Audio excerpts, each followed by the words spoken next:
Go hard, we don't take no shit. TMB, we'll take your bitch. You know where? You know we about our money. You know we don't turn down nothing. You know where? Kelly, scumbag. Transfers over to LSU, man. So Scumbag. Brian Kelly, 60 years old, 19th year in the league. I mean, coaching. Overall record, 166 and 62. As a player, he was a linebacker for Assumption College, not much of a player. His coaching experience started in 87. Positions including general assistant, player coach at DB, recruiting coordinator, offensive coordinator, and head coach. He coached for schools such as Grand Valley State, Central Michigan, Cincinnati, and Notre Dame. His accolades was the MIFC, the GLIAC, the MAC, the Big East Championship. And check out this contract. $10 million, 10-year, $95 million deal, 2 courtesy vehicles, or a car allowance up to $1,000 a month, along with an interest-free home loan up to $1.2 million to buy a house, man. Isn't that a nice little sweet deal to get him up out of Notre Dame? Woo, I like it. Have you ever had a car allowance? What's that like? What is that? You know what I'm saying? $1,000 amount, $1,000 a month car allowance. What is that? That's money they're gonna give him for a car, just like if you get per diem or something. You know, he gets a car per diem. Like, do you go to the dealership and like pick out a car and like I want this one this week, and then next week. If you get a lease, you probably could. You could do like that. How like is that shit working? Like how is that shit working? Man, that's crazy. Well, you got it. When you out in the bayou, though, when you out in the bayou, you probably want a brand new car, though. You don't want to be out in the bayou with no raggedy nothing. Nah, I like the interest-free loan on my house for how many years? How many years you said? Who getting that? Who thought of that? It said, where is this agent? Huh? You know what I'm saying? It says it just says on a $1.2 million house.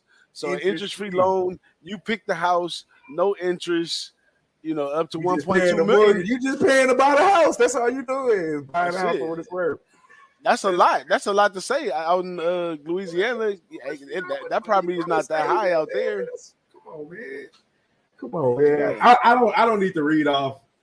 I can read off numbers about Brian Kelly. I don't think we need to. If you Brian Kelly is what he did at Notre Dame, and you a Notre Dame fan, and you know this. That's one of the hardest schools to compete at, man, because you're at a disadvantage athletically because the kids that can get in LSU, they're not getting in Notre Dame, and that's just a fact. There's no way they're not getting it. For him to even do, the man went 92 and 39 at Notre Dame. And I'm not a Notre Dame fan, to be honest with you. I hate Notre Dame because I feel like they stop niggas from going to the school, and some of these niggas need this opportunity. So fuck Notre Dame. But I feel like you just gotta respect what he was able to accomplish at that school with the talent that he had. And he probably felt like that was the thing that was stopping him from winning the national championship. And with the shit they just gave him, it was like, all right, let me go win and go to LSU. And I know at the press conference it started out like Rocky. I forgot what he did. He tried to do like a southern accent and it sounded all stupid. He was with his family. He tried to do some stupid southern shit. Like, bro, just come down here and play. I'm from the South, bro. We just want you to win, bro. You ain't got to try to act southern or do none of that shit. If you come down here and do what you did at Notre Dame, you will be a god at LSU. They will be a statue of you. Like it's one thing in the South, bro. All we care about is what all these people care about, because I don't want to put me in some of these groups: religion, football, and barbecue. That's it. Mm-hmm.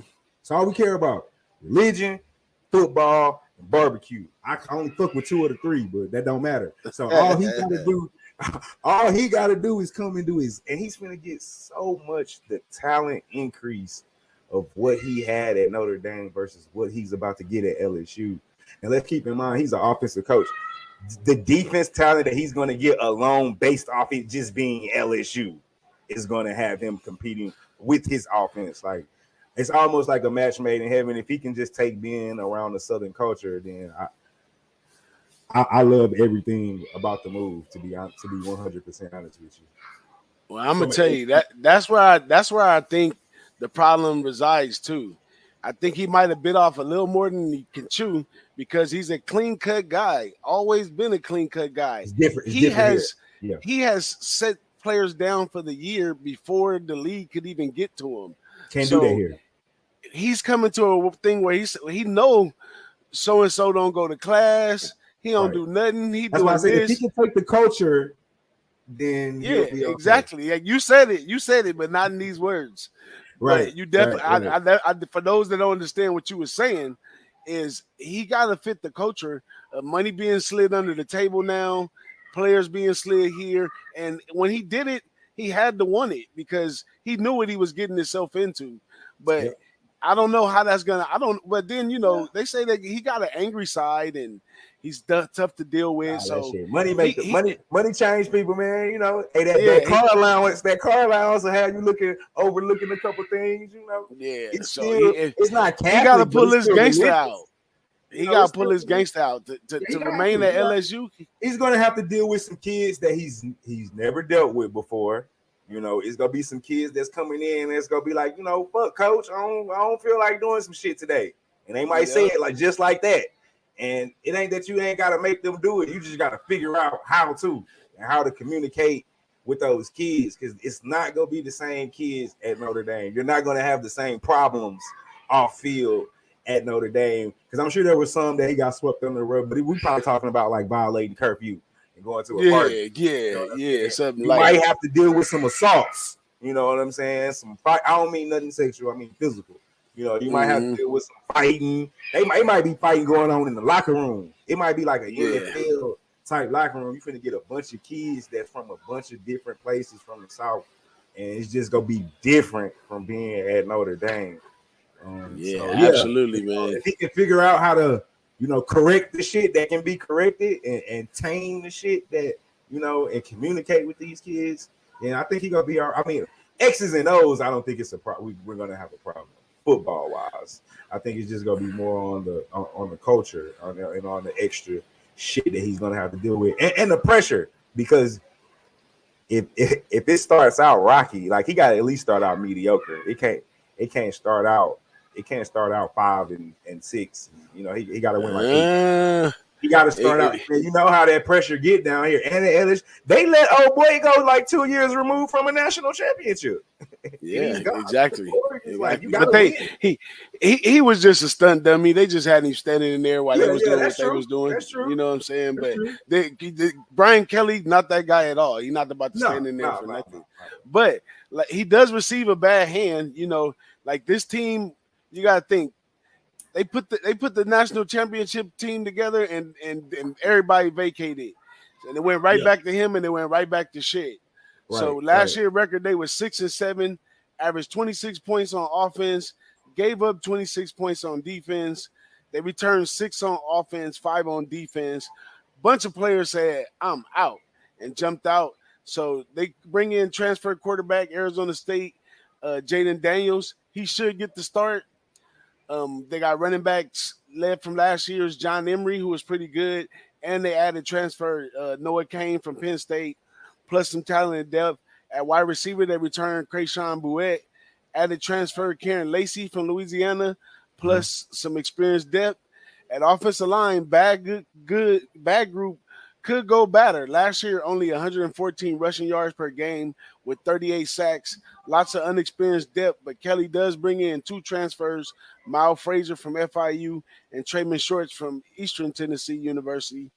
At defensive line, it needs attention, returning 2 starters plus transfers, Miko Wingo from Mizzou, and defensive end Ali Gay all comes back from injury.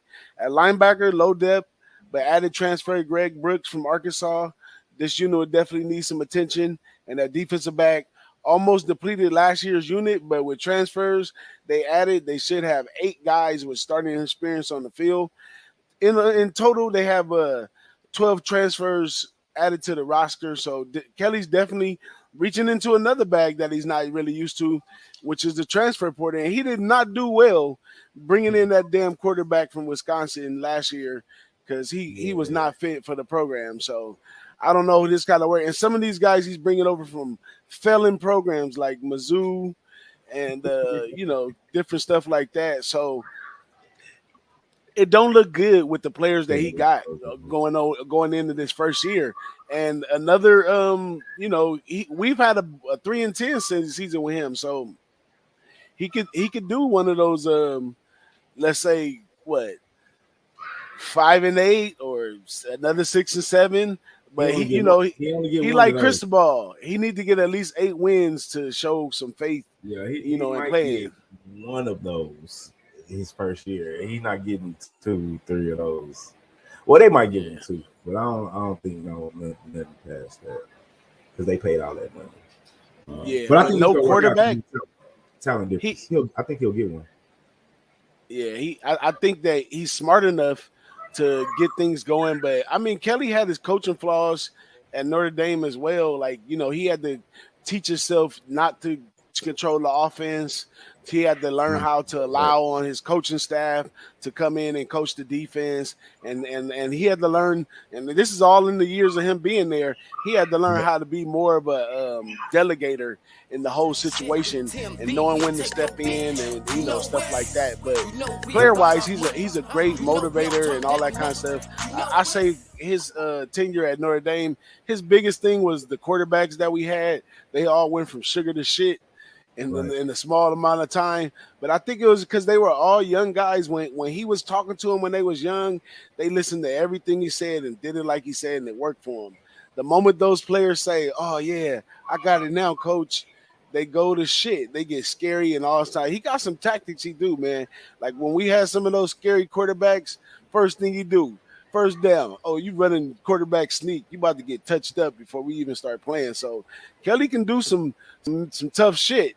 So we're going to see how this works with these players down here. He's going to get the athletes that can react as well to that. But I don't know. At the rate of Georgia's size and what they're doing in Georgia and what they're doing in Alabama, I'm not sure if LSU can get in that third spot within the first 2 years. He's going to need at least 3 years to put this right. Yeah, he's going to need some time. Just because, the conference that he's playing in, we talking like you said, we talking big boy. I call it big boy football. So yeah, you just don't come in and automatically jump a Georgia. I mean, you saw how long it took Georgia. It took Kirby Smart like 2 to 3 years before he can finally beat Alabama. So you just don't come in and take over the SEC like that. You know what I'm saying? So, but I mean, you could do well just like Lane Kiffin did. Mike Leach does well in some points, but you're not going to beat the right guys. You might do well against other competition in the SEC, but when it comes to the top 3, you're not. None of that works. You get blown out.